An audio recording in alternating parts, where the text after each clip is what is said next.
Umat yang dikasihi Tuhan, apa kabarnya hari ini? Kalau ditanya apa kabar, biasanya orang akan cenderung menjawab saya baik-baik saja. Padahal mungkin ada banyak di antara kita, saudara, yang keadaannya tidak sebaik yang kita katakan. Mungkin ada yang sakit, ada yang sedang stres, sedang pusing, sedang banyak masalah, punya pergumulan dan berbeban berat. Ada banyak di antara kita yang saat ini datang di dalam keletihannya, datang dengan beban yang berat. Tapi satu hal yang mau saya katakan, dalam keadaan apapun kita datang, entah dalam keadaan yang baik atau tidak baik, Tuhan menyambut kita semua. Yang mengatakan kepada kita untuk datang, tangannya terbuka bagi kita semua yang letih lesu dan berbeban berat. Karena ketika kita datang kepada Tuhan, Ia akan memberikan kelegaan.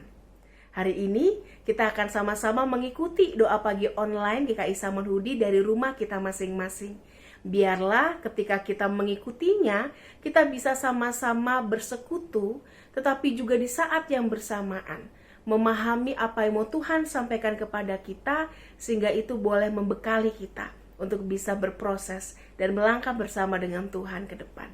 Kini mari kita siapkan hati dan pikiran kita dan bersatu di dalam doa. Mari kita berdoa. Tuhan, kami datang untuk menyerahkan diri kami di dalam ketundukan. Kami datang untuk mendengarkan suara-Mu, untuk merenungkan apa yang akan Engkau sampaikan kepada kami. Oleh karena itu, biarlah dalam seluruh keadaan yang kami miliki, dalam seluruh keterbatasan yang kami punya, Tuhan berbicara dan menyapa kami pribadi lepas pribadi. Dan biarlah firman Tuhan boleh meneguhkan kehidupan kami. Kami semua yang saat ini berproses di dalam segala suka dan duka yang Tuhan percayakan. Bersabdalah ya Tuhan, karena kami umat-Mu sudah siap untuk mendengar. Di dalam nama Tuhan Yesus kami berdoa dan mengucap syukur. Amin. Saudara-saudara, saya mau mengajak kita untuk membuka satu bagian Alkitab yang terambil dari Mazmur 120 ayat 1 sampai ayat yang ke-7. Mazmur 120 ayat 1 sampai ayat yang ke-7 saya akan bacakan bagi kita semua. Dikejar-kejar fitnah, nyanyian ziarah. Dalam kesesakanku aku berseru kepada Tuhan dan Ia menjawab aku. Ya Tuhan, lepaskanlah aku daripada bibir dusta, daripada lidah penipu. Apakah yang diberikan kepadamu dan apakah yang ditambahkan kepadamu, hai lidah penipu? Panah-panah yang tajam dari pahlawan dan bara kayu arar. Celakalah aku, karena harus tinggal sebagai orang asing di Mesek, karena harus diam di antara kemah-kemah Kedar. Cukup lama aku tinggal bersama-sama dengan orang-orang yang membenci perdamaian. Aku ini suka perdamaian, tetapi apabila aku berbicara, maka mereka menghendaki perang. Demikianlah firman Tuhan. Saudara-saudara, hari ini kita akan sama-sama merenungkan sebuah tema tentang mengandalkan Tuhan. Beberapa waktu yang lalu, ketika saya bercerita untuk anak sekolah minggu, saya sempat mengatakan bagaimana tahap-tahap seseorang untuk menghadapi masalah. Tahapan yang pertama adalah mengidentifikasi atau mengenali apa permasalahan yang dimiliki. Tetapi yang kedua adalah membuat perencanaan dengan ide-ide dan informasi yang kita punya. Yang ketiga adalah dengan melakukan aksi. Dan yang terakhir, mengecek hasilnya, apakah sudah sesuai, apakah berhasil, adakah yang harus diperbaiki, dan lain sebagainya. Dan kalau permasalahannya belum selesai, kalau masih ada hal-hal yang harus ditambah dan dikurangi, kita bisa mengulangi siklus itu. Kita bisa mengulangi tahapan itu sampai permasalahan kita selesai. Saudara-saudara, kayaknya sederhana ya. 4 tahap untuk menyelesaikan masalah. Padahal kenyataannya Ketika kita semakin dewasa, ketika kita semakin berjumpa dengan kenyataan hidup, permasalahan yang kita miliki kadang-kadang gak bisa diselesaikan hanya dengan 4 tahap ini. Seringkali kita sulit untuk bisa menemukan apa masalahnya karena udah terlalu ruwet, udah terlalu jelimet, udah terlalu berlapis. Ketika kita mencoba gagal, mencari segala sesuatu yang harus kita lakukan, terkadang kita buntu dan tidak menemukan solusi. Menyelesaikan masalah ternyata tidak segampang atau semudah melakukan tahap-tahap tersebut. Bahkan ada masa di mana seseorang tershutdown, ya, atau kemudian shutdown itu artinya dia jadi mati gitu, nggak bisa ngapa-ngapain. Saking banyaknya masalah, saking berat permasalahan yang dia hadapi, sehingga dia kayak, ya udahlah, saya bisa apa? Saya nggak bisa ngapa-ngapain, dan akhirnya tidak melakukan apapun. Dalam penyelesaian masalah, saudara, ada banyak tantangan yang kita hadapi. Oleh karena itu sebenarnya apa sih bekal paling mendasar yang harus kita punya ketika kita mengalami permasalahan atau pergumulan tertentu? Saudara-saudara, perikop yang kita baca pada hari ini menunjukkan kepada kita bahwa pemazmur juga mengalami permasalahan yang berat. Ketika ia mengalami permasalahan yang berat, bukan berarti dia tidak mencoba untuk menyelesaikan permasalahan itu. Tetapi pemazmur mengatakan, aduh Tuhan, apa yang saya alami itu terlalu berat. Saya memiliki kesesakan yang luar biasa. Artinya permasalahan yang ia hadapi sudah dalam tanda kutip ia rasa lewat dalam batasan yang ia bisa tanggung. Dia merasa bahwa permasalahan itu sebagai sebuah kesesakan yang luar biasa. Kesesakan di sini, saudara, berarti sebuah keadaan yang ekstrim sekali. Dia merasakan kekhawatiran yang luar biasa. Dia merasakan penderitaan dan luka yang sangat luar biasa.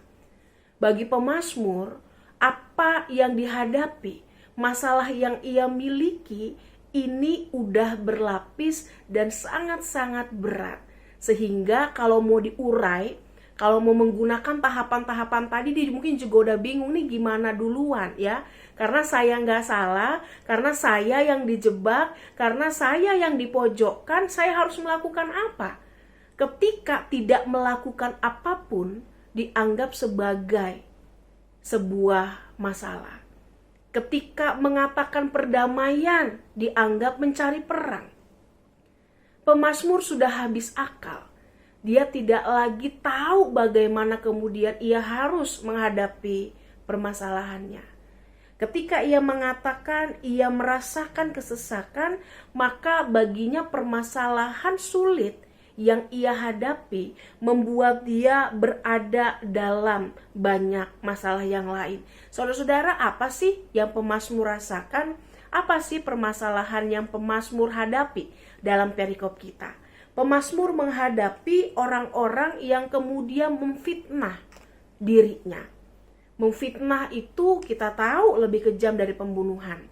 Saya yakin saudara-saudara beberapa waktu yang lalu dengar atau lihat berita di TV ya, tentang kakek-kakek yang kemudian dikeroyok massa. Karena apa? Dibilang maling. Padahal dia nggak maling, dia lari karena ketakutan. Tetapi orang yang tidak tahu apa-apa ketika termakan oleh fitnahnya, kemudian mengeroyok dan menghancurkan mobil si kakek sampai si kakek meninggal.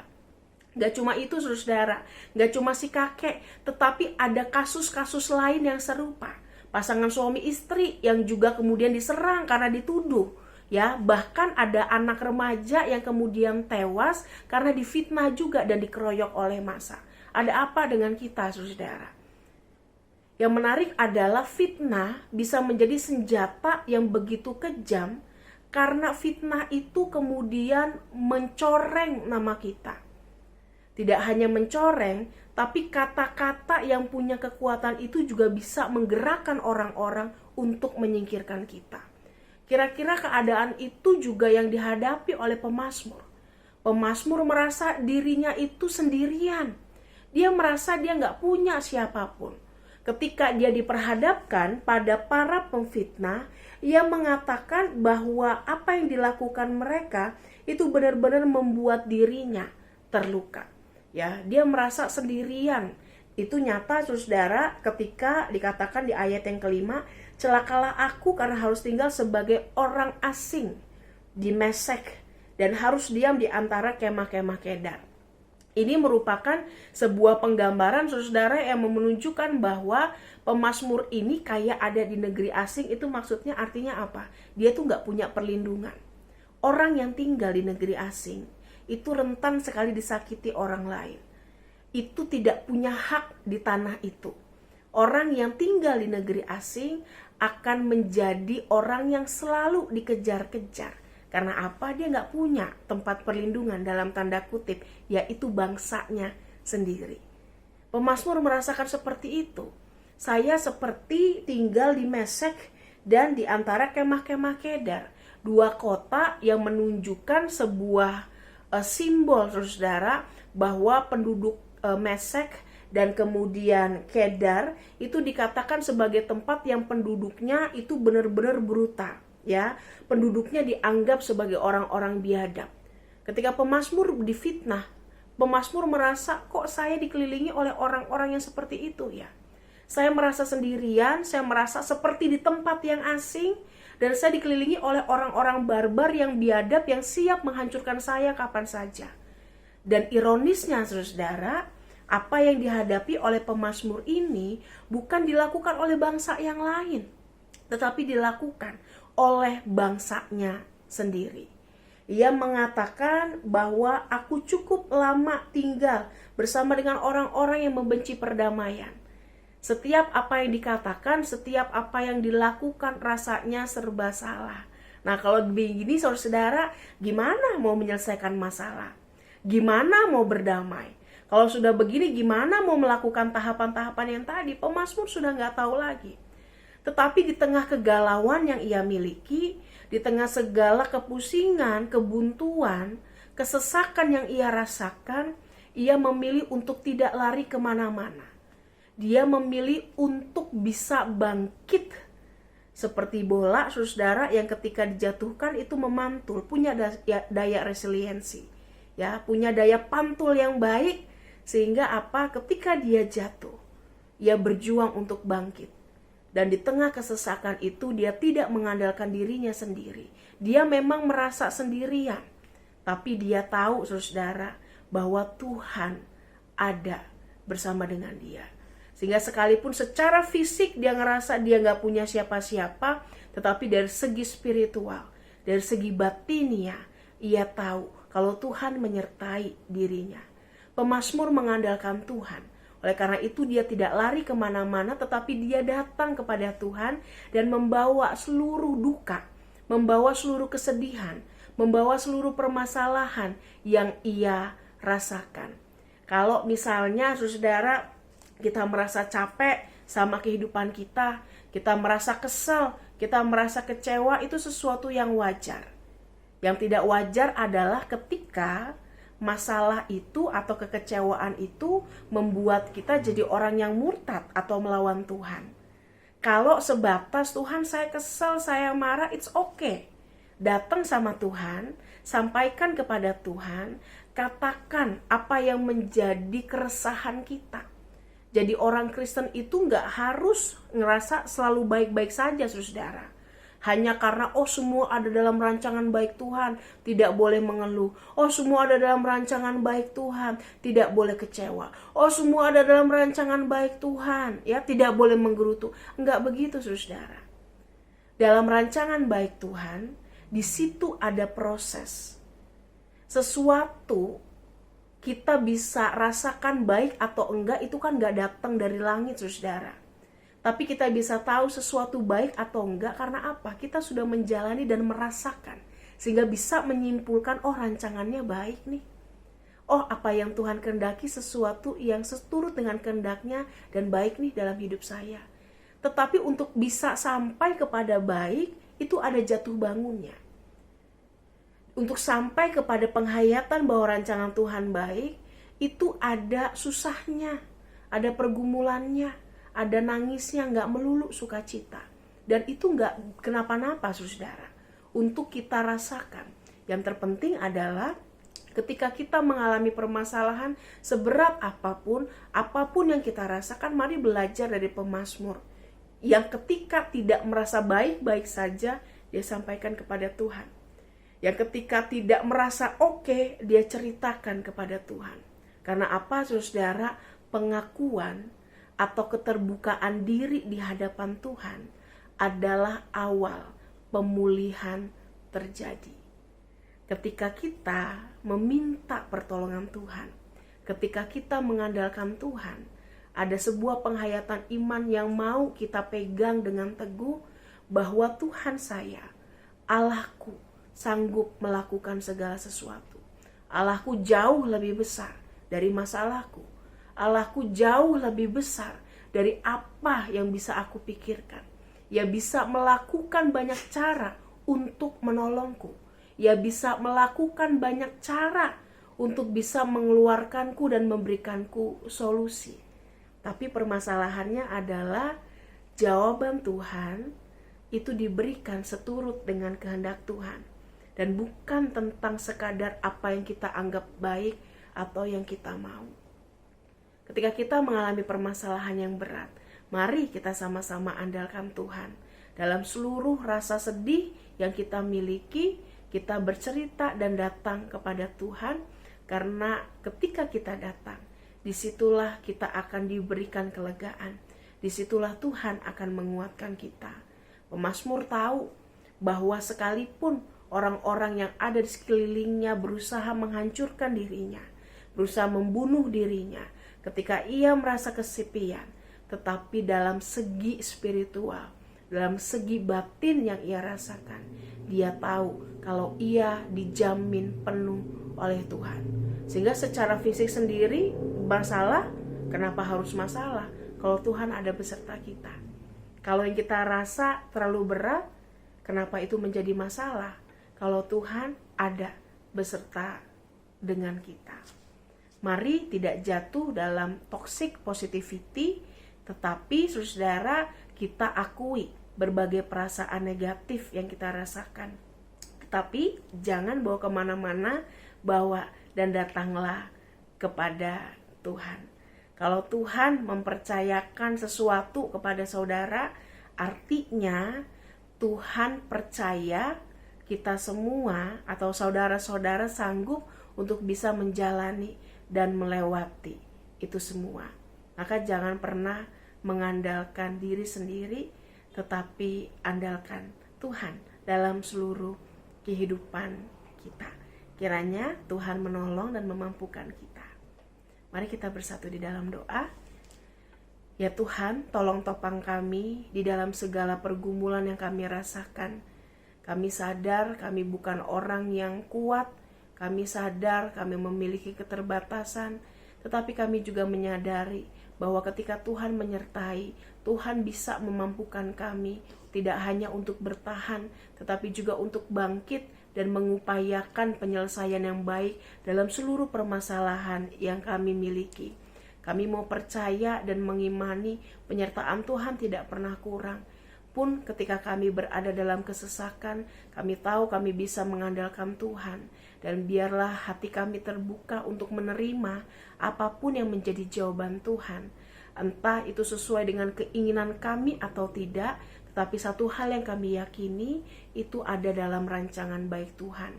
Oleh karena itu, sampai kami bisa memahami kebaikan dari seluruh rancangan Tuhan itu, biarlah kami ditopang untuk bisa berproses dengan baik. Kami juga ingin berdoa bagi kami semua di tengah sakit yang kami rasakan. Ada banyak di antara kami yang terkena COVID, ada banyak di antara kami yang saat ini sedang sakit. Tuhan kiranya tolong jamah kami semua, tolong pulihkan kami, sehingga di dalam seluruh hal yang kami rasakan, ketika kami berjuang bersama dengan Tuhan, melakukan pengobatan, itu semua boleh menjadi jalan baik bagi kami untuk bisa memperoleh kesembuhan. Dan biarlah ada semangat yang Tuhan senantiasa taruh di dalam diri kami, karena hati yang gembira adalah obat. Kami menyerahkan diri kami seutuhnya ke dalam tangan kasih Tuhan, biar dalam seluruh kerja, dalam seluruh usaha, dalam seluruh kegiatan yang kami lakukan, kami boleh mengerjakan panggilan kami. Kami boleh melakukannya seperti untuk Tuhan. Di dalam nama Tuhan Yesus kami berdoa dan mengucap syukur. Amin. Selamat menjalani hari, saudara. Tuhan Yesus berkati. Bagi Bapak Ibu yang memiliki pergumulan khusus dan ingin didoakan, bisa menghubungi rekan-rekan pendeta di nomor berikut.